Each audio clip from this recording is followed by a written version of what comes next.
Better than takeout, beef and broccoli. Slice 1 pound 450 g of flank steak thinly.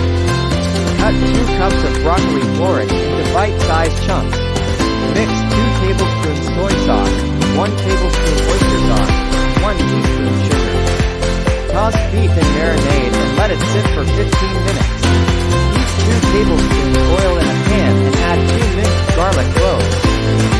Stir-fry beef until brown. Remove and set aside. Boil broccoli for 2 minutes and then drain and set aside.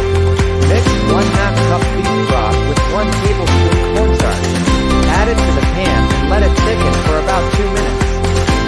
Add the beef and broccoli and stir-fry everything for about 1 to 2 minutes.